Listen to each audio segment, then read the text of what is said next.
What the is the name of this dungeon? My name is Jeff.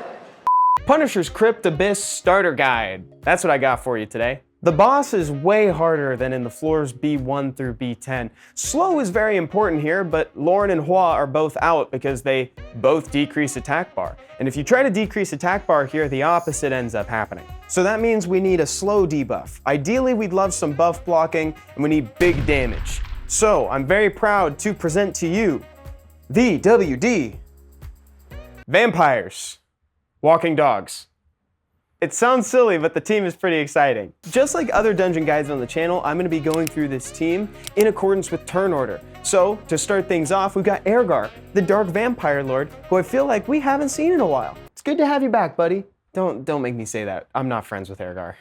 You're not a good friend. Whoa, how could you even say that?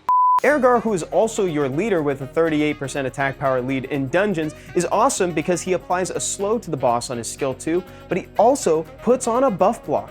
And that's awesome, because one of the towers is going to try to apply a speed buff to the boss. He's also here for the attack buff and his unique vampire buff, which is going to act as the sustain for the team. But if everything's working as intended, then you shouldn't need that much sustain. You're going to want to have him rune to go first, and I personally put him on rage just to add a little bit of kick to him. He does not need to be on a set of will because he's going to be moving first. And good news, the boss is of light attribute, which is opposite to Ergar, so that means that you can go a little lighter on the crit rate than you could for other units. Moving next, it's ideally Ikaru, because my Raok actually moves here. So do as I say, not as I do. Ikaru needs 2,381 additional defense in order to pull 3 units with his team-up ability. For this dungeon, you may want to think about putting him on a set of will runes so that way the boss doesn't steal a portion of his attack bar. In fact, a set of will runes will go a long way on any monsters that you can spare them for, except for Ergar, again, because he's moving first. Ikaru is also a great spot where you can fit in a set of fight runes, or you could also try to rune him on a little bit more accuracy so that way he can more consistently land his defense break. Though, since he's going to be opening with his team up, you may want to think about having accuracy on other units as well. Co-op attack damage is great in the artifacts for Ikaru and anything with a team up. Speaking of things with a team up, Raok is the next monster we're going to be talking about. Team up and defense break. Enough said.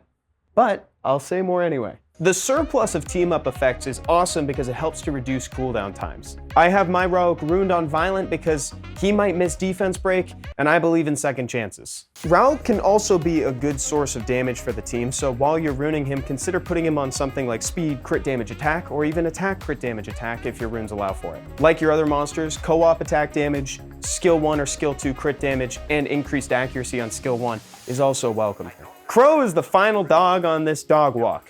He is runed on Rage Will, or Rage Blade if you have to, though a set of Will runes again goes a long way on this team. Crow's primary function here, like a lot of other places, is as a damage dealer. He has 2 skills that scale with the number of debuffs that are going to be on the boss, and by this point in the turn order, the boss should have quite a few debuffs on him. So he's a great finisher or an enabler with his additional team-up effect. There's a really good chance you already have a Crow runed up that's just going to be moving around this spot in the team anyway, so you don't necessarily need to do too many big moves in order to get him here. So in summary, big damage, keep him alive. But it's not the end of the world if he gets taken out either. Last but not least, Verd, the Fire Vampire, who's still runed on Rage. Speaking personally for a second, I haven't changed the build of my Verd since the Trick Routine. So if you had a Trick Routine, odds are you can just insert that Verd into this team and he'll function the way he's supposed to.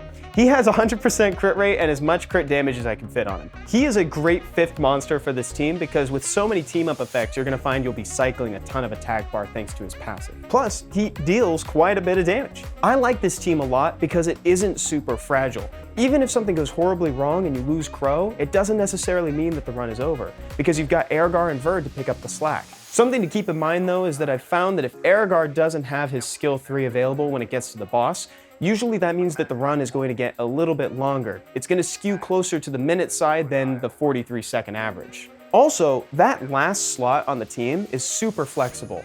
I've seen some people use Fuko the Wind Lich to make sure that they apply a consistent source of slow. You could also use Pang the Light Hua.